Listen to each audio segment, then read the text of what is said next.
오늘 함께 봉독한 말씀을 통해서 믿는 자는 증인됩니다 라고 하는 제목으로 우리 함께 말씀 나누고자 합니다.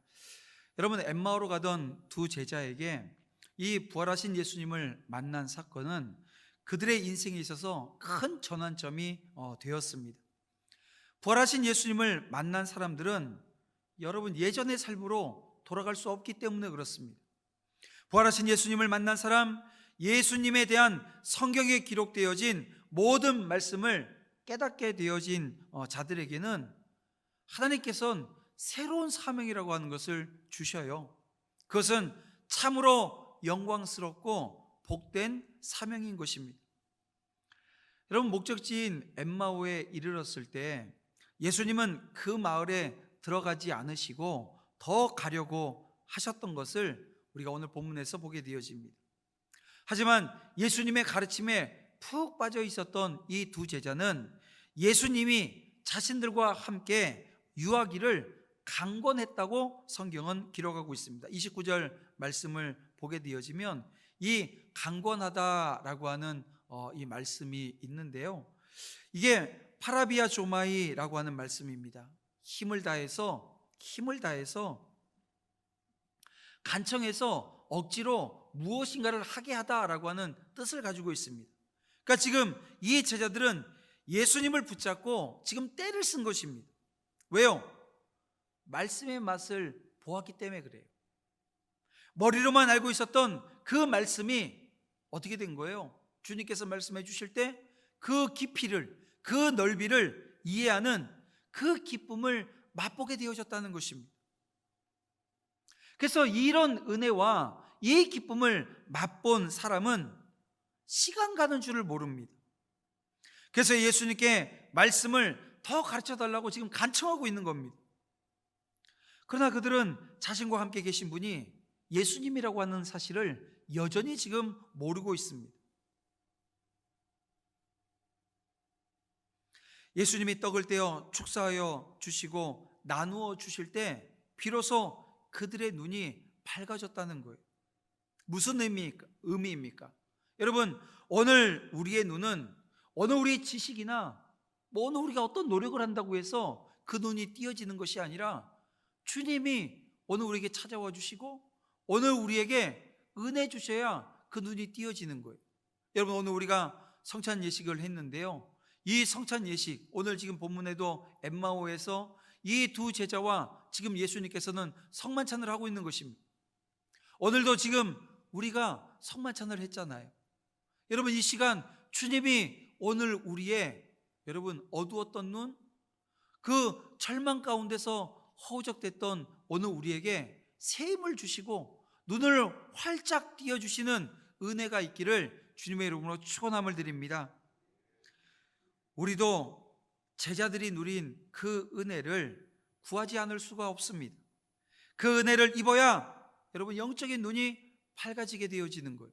여러분, 오늘 이 시간 눈이 밝아진 그 순간에 예수님이 이제 보이지 않게 되어집니다. 왜 보이지 않게 되어졌습니까? 부활하신 예수님께서는 더 이상 인간이 가지고 있는 이 한계에 갇혀 계시는 분이 아니라고 하는 것을 이 제자들에게 알려주는 거예요. 그런데 그제서야 비로소 이 제자들이 자신들과 함께하면서 말씀을 풀어주시고 말씀의 깊이와 넓이를 가지고 이해시키며 가르쳐 주셨던 그 분이 예수님이라고 하는 것을 깨닫게 되어집니다. 근데 여러분, 오늘 본문을 보면 좀 이상하지 않으세요? 분명 예수님은 손님입니다. 들어가려고 하지도 않으셨어요. 근데 억지로 지금 강권해서 지금 들어간 곳이 그 집인데 이 제자의 집에 들어가서 예수님께서 떡에 축사를 하시고 만찬을 베풀어 주세요. 아니, 손님이 뭐 하고 있는 거예요? 주인 역할을 하고 있는 거예요. 그렇습니다. 여러분, 이 시간 우리가 주님을 모시어 드렸지만 예수님은 나에게 들어오시고 나의 가정에 찾아오셔서 여러분 어떻게 됐다는 거예요? 주객이 전도되어졌다는 것입니다. 그 역사가 오늘 우리 가운데 있었는 줄 여러분 믿습니다.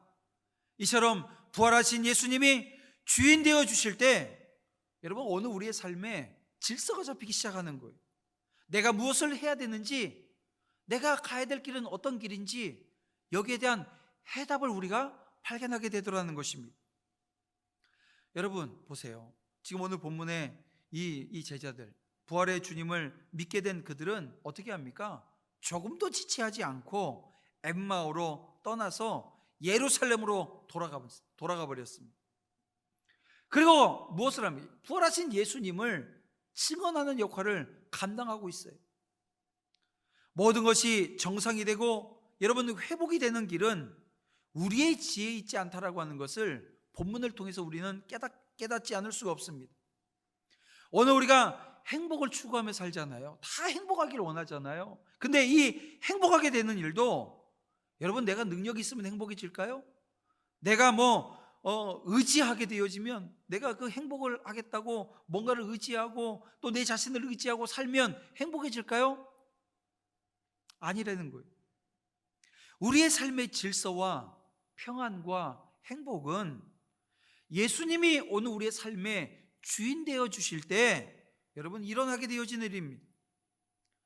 예수님이 주인 되실 때에 비로소 오늘 우리가 질서가 잡히고 오늘 우리가 어떤 자리에 서야 될 것인가 분명한 해답이 오늘 우리에게 주어지는 거예요. 오늘 이 시간 예배하는 우리 성도님들 중에 혹여 삶이 어지러우신 분들이 계시지는 않으신지요? 예수님을 인생의 모든 책임을 져주시는 분이십니다. 그래서 그 예수님을 오늘 우리의 주인으로 모시게 되어지면 여러분 변화가 일어나요. 오늘 본문의 두 제자처럼, 여인들처럼 부활의 주님을 만남으로 말미암아 부활의 증인이 되어지는 은혜가 있었다는 것입니다. 그 은혜가 저와 여러분에게도 넘쳐나기를 주님의 이름으로 축원합니다. 그들처럼 오늘 우리도 이 놀라운 소식을 전하지 않을 수 없을 만큼 그 자리에 서야 되는 거예요. 교회는 항상 떠나는 이들이 있습니다. 그들이 떠나는 이유는 다양합니다. 실망해서 떠난다고 얘기하고, 상처받아서 떠난다고 얘기하고, 시험이 들어서 떠난다고 얘기를 하고, 고난이 두려워서 떠난다고 이야기를 합니다.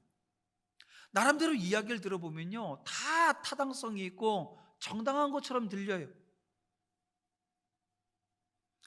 하지만 이들이 어떠한 이유로 떠나든지 간에 예수님이 이들에게 원하는 건 한결같습니다. 무엇입니까? 사랑이요, 관심이요, 소망을 주시는 마음입니다.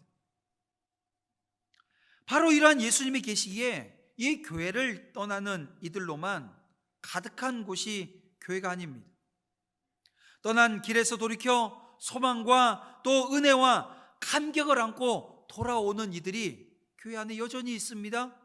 또 그리고 교회는 떠나는 이들만 있는 것이 아니라 여러분들처럼 묵묵히 어떤 일들이 오늘 우리 가운데 있다 할지라도 이 교회, 오늘 우리가 섬기며 오늘 우리가 함께 이룬 이 한 몸된 이 교회 공동체에서 떠나지 아니하고 묵묵히 자기의 위치와 자리를 지켜내시는 분들이 있다는 거예요.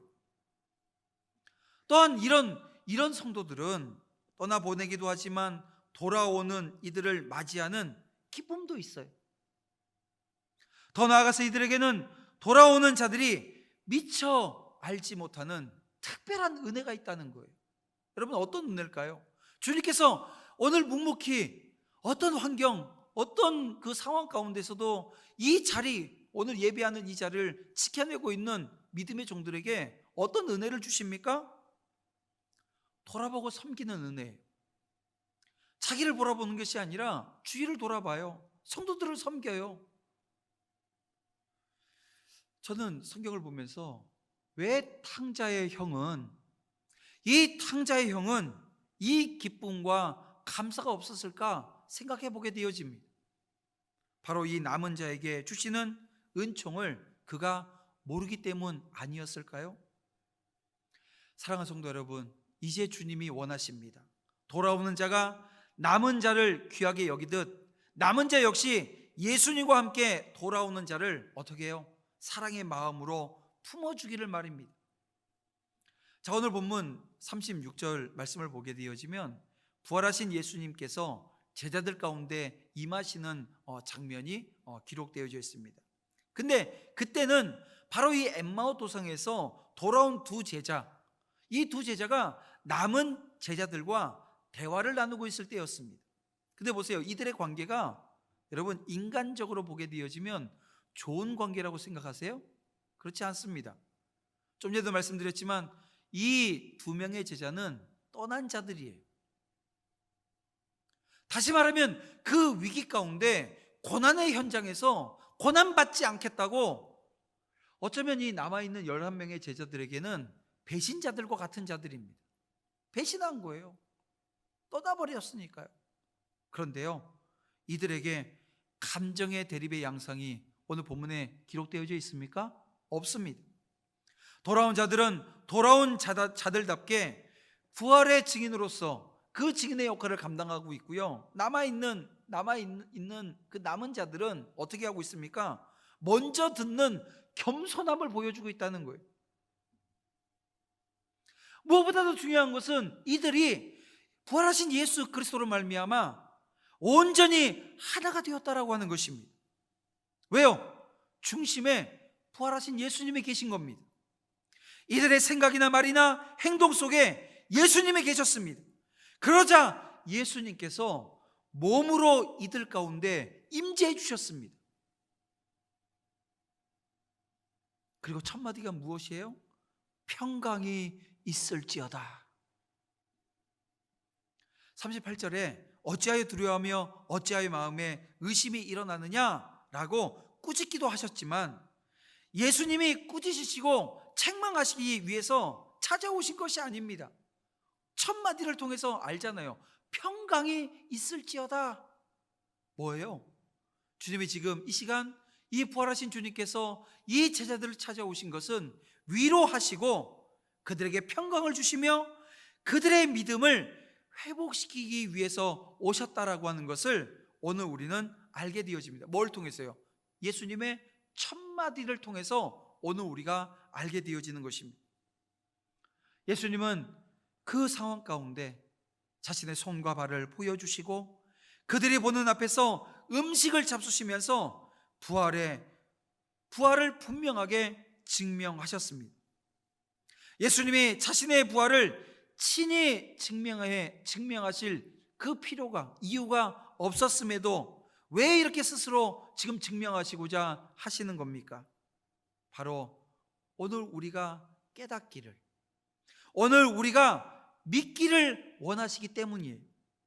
이런 예수님의 세심한 배려를 통해서 오늘 우리가 알 수 있는 것이 무엇이겠습니까? 오늘 우리 안에 있는 어떠한 의심의 잔재도 있어서는 안 된다는 거예요. 그렇습니다. 우리가 이르러야 될 그 믿음이라고 하는 것은 어느 정도의 의심을 가슴에 품고 왔다 갔다 하는 수준의 믿음이 아닌 것입니다. 우리는 흔히 이 아브라함을 믿음의 조상이라고 이야기를 합니다. 이 믿음의 조상이라고 하는 이 말이 뭘까요? 우리가 요즘 말로 표현하면 믿음의 원조라는 거예요. 믿음하게 되면 원조는 아브라함이다라고 하는 이야기가 되는 것입니다. 자, 그러면 왜 아브라함이 믿음의 원조입니까? 그의 믿음에는 왔다 갔다 하는 의심의 잔재가 없기 때문이었어요. 사도 바울이 여러분 로마서에서 아브라함을 향해서 뭐라고 이야기합니까? 바랄 수 없는 중에 바라고 믿었다 이렇게 설명을 합니다. 도저히 믿을 수 없는 상황이었지만 믿음이 약해진 것이 아니라 오히려 믿음이 견고해졌다는 거예요. 이것이 아브라함의 믿음이고 그의 위대함이었습니다. 우리는 이러한 믿음을 사도 바울에게서도 발견하게 되어지는데요, 그가 파선 직전에 이 생사의 문을 드나들고 있는 그 상황에서 사람들을 향해서 이 사도행전 27장에 보게 되면 무슨 얘기를 하냐면요, 여러분이여 안심하라, 나는 내게 말씀하신 그대로 되리라고 하나님을 믿노라. 함께 배에서 이 죽음을 맛보고 있는 그 자들에게 격려하고 있습니다. 상황은 죽음 직전에 최악의 상황이었지만 하나님께서 살아날 것이라고 하시는 그 말씀을 주셨다는 거예요. 조금도 의심하지 않고 믿는다는 겁니다. 여러분, 이 믿음이 어떤 믿음일까요? 하나님이 원하시는 믿음 아니겠습니까? 그렇습니다. 이렇게 의심하지 않고 믿는 믿음, 요동하지 않는 믿음을 가진 성도가 무슨 일을 해도 한다는 것입니다.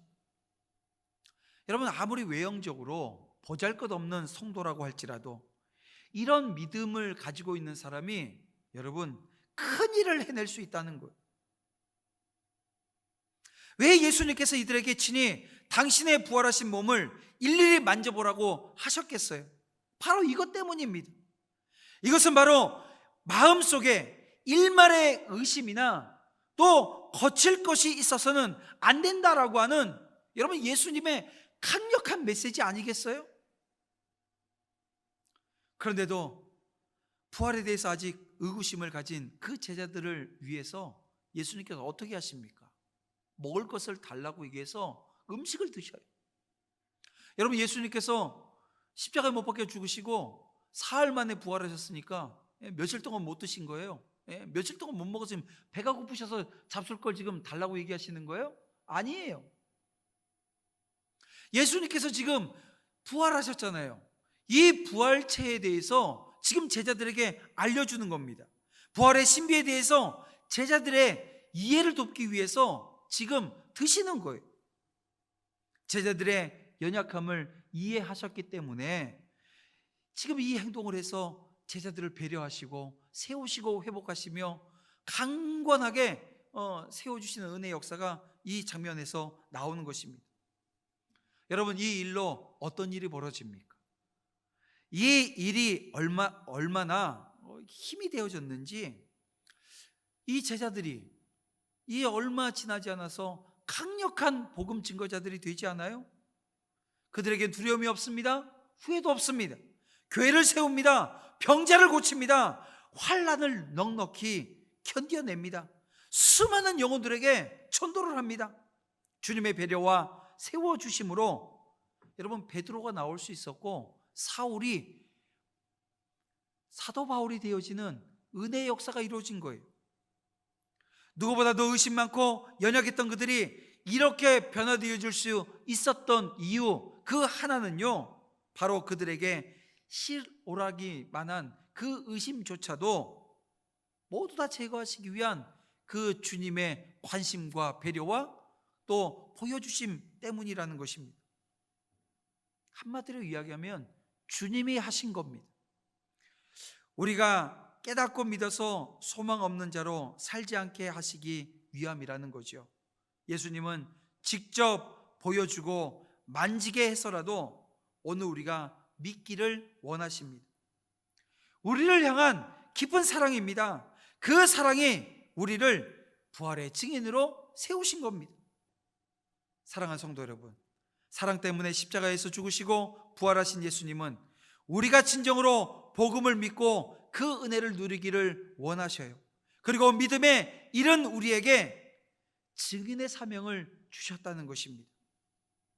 이제 우리가 부활의 복음을 증언할 차례입니다. 어디를 가든 누구를 만나든 예수의 증인이 되어지는 저와 여러분들이 다 되어지시기를 주님의 이름으로 축원합니다. 말씀을 정리합니다. 하나님께서 함께 하시기에 이 시간 부활의 증인의 삶의 자리로 나아가기를 원하시는 주의 종들에게 성령 하나님께서 함께 하시고 세임을 주시며 기도하며 나아가는 주의 종들에게 하나님께서 강력하게 역사하여 주시는 은혜가 이제 다시 시작되어진 한 주간도 넘쳐나게 되어줄 줄 믿습니다. 기도드리겠습니다. 사랑과 은혜가 풍성하신 아버지 하나님, 이 시간 믿음 주시기 위해서 제자들을 찾아오신 주님께서 이 시간 예배 가운데 함께 하시며 이 시간 부활의 주님을 찬양하며 예배하는 주의 종들 가운데도 임재하여 주셔서 정말 의심 없이 두려움 없이 확고한 믿음으로 부활의 증인의 역할을 감당하는 삶의 자리로 나아가기에 부족함이 없도록 역사해 주시옵소서. 예수님의 이름으로 기도드립니다. 아멘.